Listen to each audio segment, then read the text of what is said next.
Hello everybody, welcome back to the channel. This side Saurabh Yadav और आप सभी का स्वागत है पीसीसी की ऑनलाइन क्लासेस में। ठीक है जी। तो इसके पहले हमने क्या करा था, हमने बेसिक्स क्लियर करा था। ठीक है, किसका बेसिक्स क्लियर करा था? नागरिक शास्त्र का।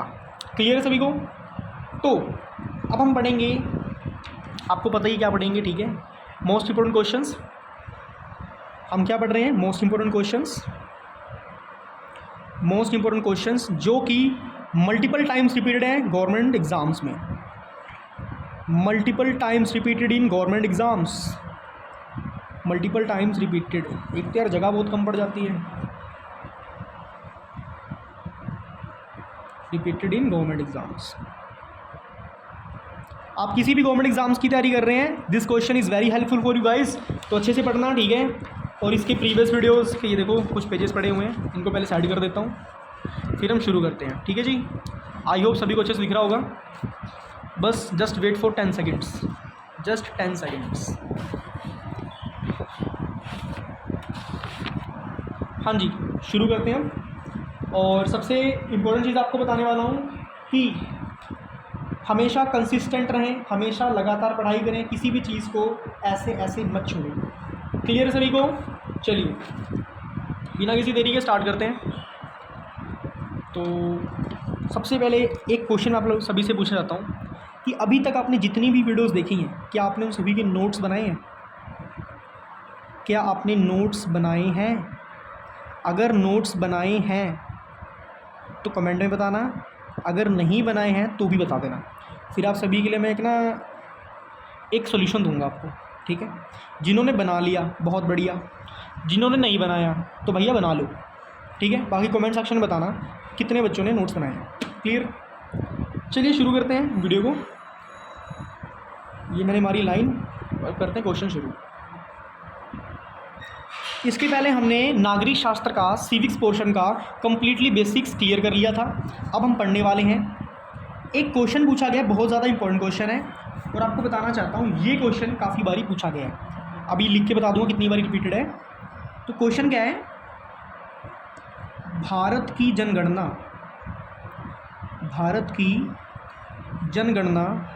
2011 के अनुसार,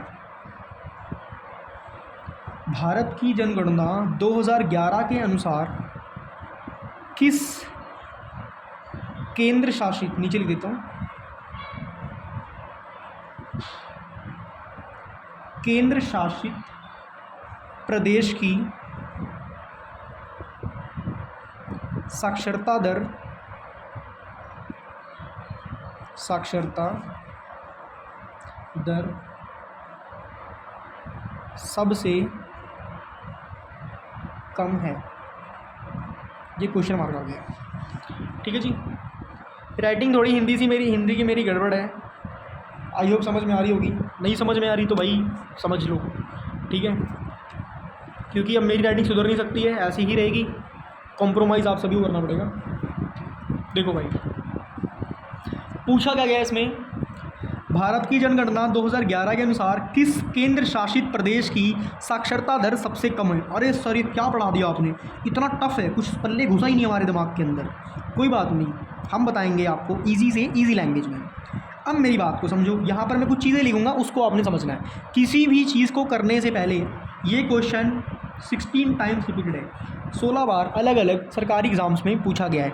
अभी तक ये 16 बार रिपीट हो चुका है। समझ रहे हो? It is most important question, most important question. तो जितने लोग भी हल्के में लेते हैं क्वेश्चंस को, हल्के में बिल्कुल ही मतलब बेटा, अगर हल्के में लोगे तो नैया डूब जाएगी, और अगर नैया डूब गई तो कोई और एड़ा बन के बेटा खा जाएगा और आप रह जाओगे सिर्फ देखते देखते। समझ लगी बात? देखो सीधी सी बात है भाई, आज के ज़माने में इंडिया में गवर्नमेंट जॉब लेना किसी जंग से कम नहीं है। समझ रहे हो? इतने टफ पेपर बन रहे हैं। अभी रिसेंटली 2026 का जो यूपीएससी का प्रीलिम्स हुआ है ना, उसको देखना, इतना टफ पेपर बना के डाला हुआ है ना कि मैं क्या बोलूँ। जो टीचर्स हैं ना, उन तक से वो पेपर सोल्व नहीं हो पा रहा, कंप्लीटली वो पेपर सोल्व नहीं कर सकते टीचर्स। इतना टफ पेपर बन रहा है प्रीलिम्स का। समझ रहे हो मेरी बात? खैर ये सब छोड़ते हैं, यहाँ पर फोकस करते हैं। भारत की जनगणना 2011 के अनुसार किस केंद्र शासित प्रदेश की साक्षरता दर सबसे कम है? अब सबसे पहली बात समझते हैं, सर जनगणना का मतलब क्या होता है? डोंट वरी, बिल्कुल भी ना टेंशन लेनी। हर एक चीज़ आपको क्लियर कराऊंगा। जनगणना का मतलब होता है पॉपुलेशन। अब बोलेंगे सर पॉपुलेशन क्या होता है? पॉपुलेशन का मतलब होता है, फॉर एग्जांपल समझो हमने पंजाब ले लिया, पंजाब की पॉपुलेशन कितनी है, तो इसे कैसे बोलेंगे? पंजाब की जनगणना कितनी है। मतलब क्या है, एक पर्टिकुलर स्टेट में कितने लोग रहते हैं, उनकी क्वांटिटी, उनके नंबर्स को क्या बोलेंगे हम? जनगणना बोलेंगे या बोलेंगे पॉपुलेशन। इंग्लिश में बोलेंगे पॉपुलेशन, क्लियर। हिंदी बोलेंगे जनगणना। क्लियर है सभी को? अब मेरी बात को समझो, केंद्र शासित प्रदेश का मतलब क्या होता है? अब यहाँ पर फिर से मैं लिखूँगा, क्या लिखूँगा? केंद्र शासित प्रदेश। अब एक काम करता हूँ यार, केंद्र शासित प्रदेश ना तुम लोग कमेंट में बता देना, ठीक है? थोड़ा ये भी तुम लोग थोड़ा सर्च वर्च करो यार, नहीं सर्च सब कुछ मैं ही बता दूंगा फिर तो अच्छा ही लगेगा ना। केंद्र शासित प्रदेश तुम लोगों ने कमेंट सेक्शन में बताना है, क्लियर? चलो बता ही देता हूँ यार। केंद्र शासित प्रदेश का मतलब होता है यूनियन टेरिटरी। Union territory. कोई और क्वेश्चन दूंगा उसे तुम मुझे बताना। केंद्र शासित प्रदेश का मतलब होता है यूनियन टेरिटरी। यूनियन टेरिटरी का मतलब होता है, जैसे फॉर एग्जाम्पल पहले क्या था, पहले नहीं था अभी हुआ है, जम्मू एंड कश्मीर, ये क्या थे? ये सिर्फ स्टेट थे, ठीक है। पर अभी क्या है 2026 में जम्मू एंड कश्मीर की कैपिटल क्या है, ये तुम कमेंट करके मुझे ज़रूर बताना। What is the capital of Jammu and Kashmir? Clear? जिसको पता है कमेंट सेक्शन में बताना, उसके लिए एक सरप्राइज़ होगा।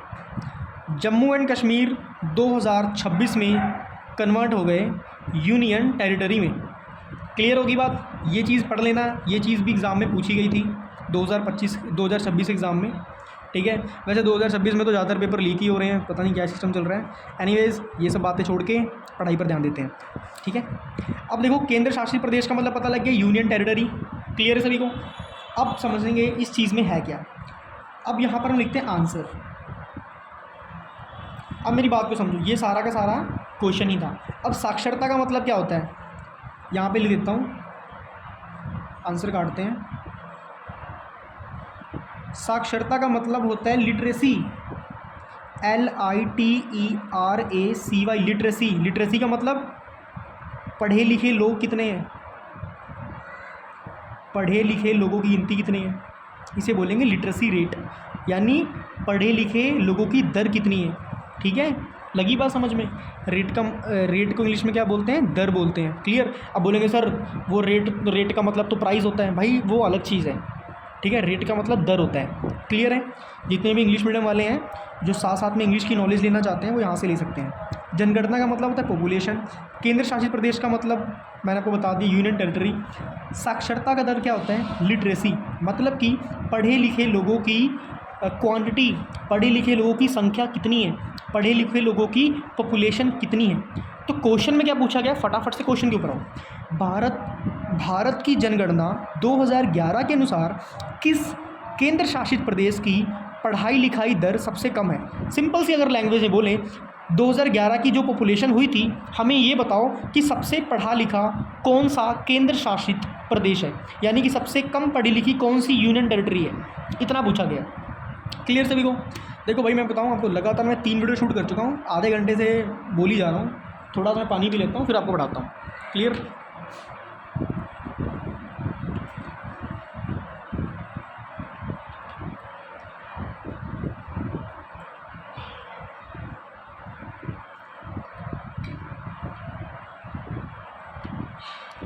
और शरीफ कितने बजे उठे आज?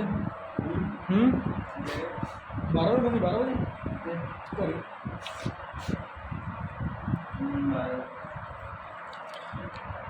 So guys let's start the video without any wasting time.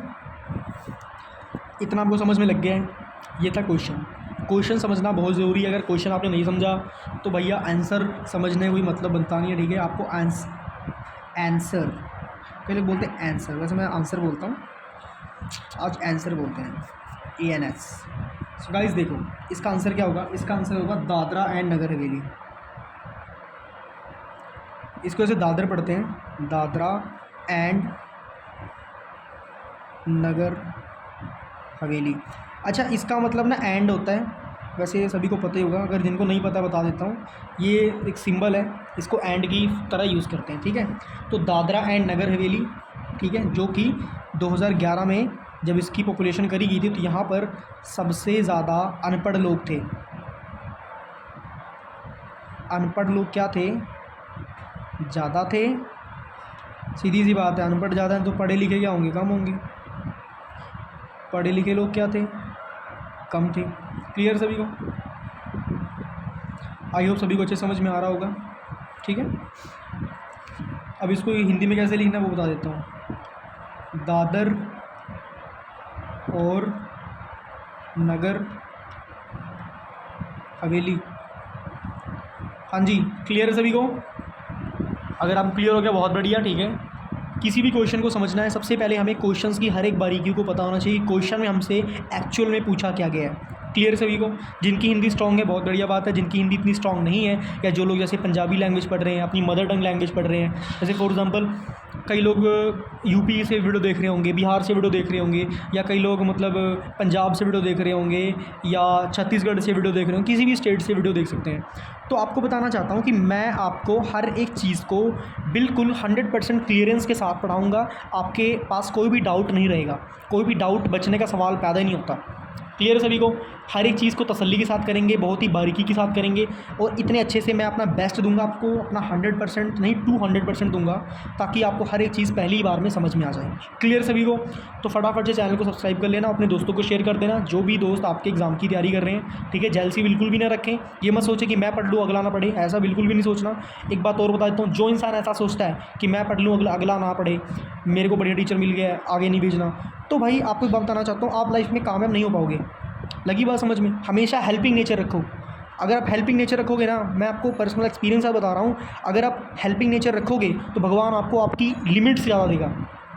समझ में मेरी बात? भगवान आपको लिमिट से ज़्यादा देगा, क्योंकि भगवान आपके कर्म देख रहे हैं। हम लोग कहते हैं ना कि किस्मत ख़राब है, किस्मत अच्छी है। किस्मत कुछ नहीं होता, luck is nothing. Cheese important क्या है? इंपॉर्टेंट आपके कर्म। आप कर्म कैसे कर रहे हो? फॉर एग्जाम्पल, खाना मेरे सामने रखा है, मैं खाऊँ ना और बोलूँ मेरा दोस्त आके मुझे खिला दे, क्या वो खाना मेरे अंदर चला जाएगा? नहीं। पढ़ना हमें, पर पढ़ते पढ़ते अगर हम किसी दोस्त का भला कर दें तो वो बहुत अच्छी बात है। क्लियर सभी को? चलिए ठीक है, मिलते हैं नेक्स्ट वीडियो में। Till then good bye everybody, take care. पढ़ते रहें, और कुछ भी ना समझे तो फटाफट कमेंट कर देना, मैं आपकी ज़रूर हेल्प करूँगा। Till then good bye everybody, और चैनल को सब्सक्राइब भी कर लेना। Till then good bye.